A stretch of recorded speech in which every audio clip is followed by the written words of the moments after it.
Hello friends, तो હું રેણુકા મારી ધ્રુવી રસોઈ ચેનલમાં તમારું સ્વાગત કરું છું। તો આજે આપણે બનાવવાના છીએ મંચુરિયન। તો મંચુરિયન બનાવવા માટે મેં કોબીજ લઈ અને સરસ ધોઈ છીણી અને સાફ કરી દીધું છે અને પાણી પણ અંદરથી કાઢી અને એકદમ કોરું કરી લીધું છે। તો હવે તેમાં મસાલો કરી લઈએ। તો મસાલો કરવા સૌપ્રથમ તેમાં આદુ મરચાં અને લસણની પેસ્ટ લીધી છે। તો પછી તેમાં લાલ મરચું પાવડર, સ્વાદ અનુસાર મીઠું, ધાણા જીરું પાવડર, થોડો હળદર પાવડર, તો બધાને સરસ મિક્સ કરી લઈએ। તો મસાલો સરસ મિક્સ થઈ ગયો છે। તો હવે તેમાં આપણે વ્હાઈટ મકાઈ આટો લઈશું।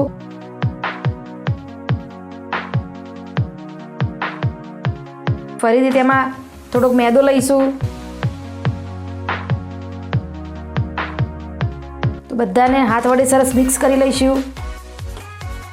તો ફ્રેન્ડ્સ, મંચુરિયનના બોલ્સ બનાવવા માટે આ રીતે આપણે કોબીજનું બેટર તૈયાર કરવાનું છે, જે આ રીતે જ રાખવાનું છે। જો તમે લોટ નાખ્યા પછી થોડોક કોરો લાગતો હોય તો એકાદ ચમચી જેટલું પાણી પણ નાખી અને ભીનો પણ કરી શકો છો। બોલ્સને બનાવવા માટે આપણે આ રીતે જ રાખવાના છે, વધારે પડતું પાણી નાખીને એકદમ પતલું પણ નહીં કરવાનું। તો ચલો ફ્રેન્ડ્સ, આ રીતે આપણે એક સરખા બોલ્સ બનાવી લઈએ।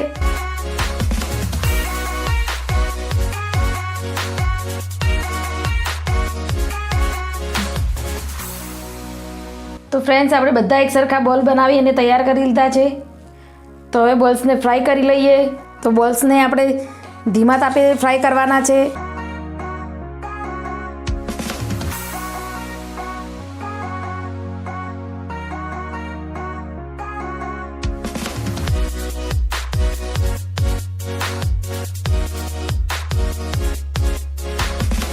તો ફ્રેન્ડ્સ, તમે જોઈ શકો છો 5 થી 7 મિનિટ થઈ તળાતા। તો આપણા બોલ્સ તળાઈ અને એકદમ સરસ રીતે તૈયાર છે।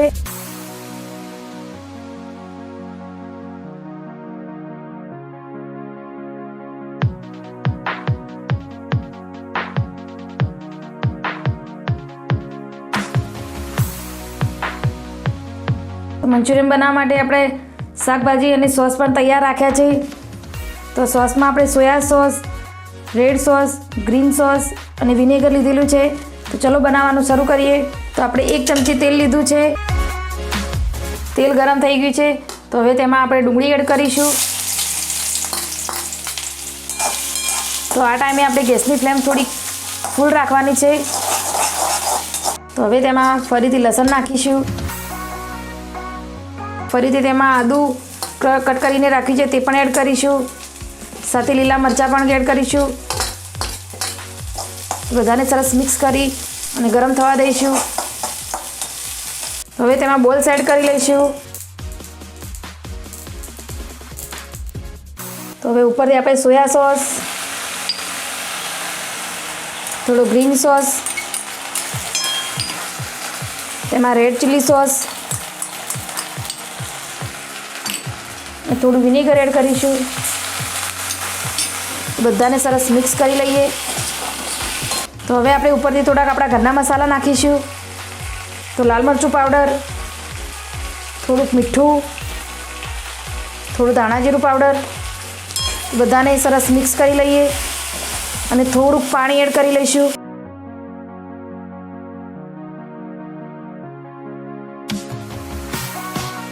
તો હવે આપણે ઉપરથી જે સફેદ મકાઈનો લોટ લઈએ છીએ તેને થોડોક પાણીમાં પલાળી અને નાખીશું। તો તેનાથી મંચુરિયન થોડુંક ગાઢું થઈ જશે। તમે જોઈ શકો છો મંચુરિયન બની અને તૈયાર છે। તો હવે ઉપરથી આપણે લીલી ડુંગળીના પાન એડ કરીશું, લીલા ધાણા પણ એડ કરીશું।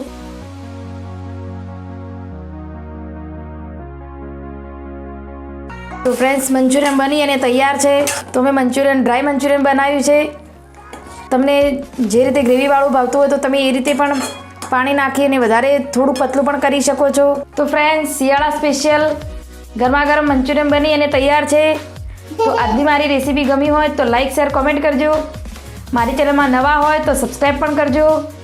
આવી જ નવી રેસીપી સાથે હું ફરીથી મળીશ। ત્યાં સુધી આવજો।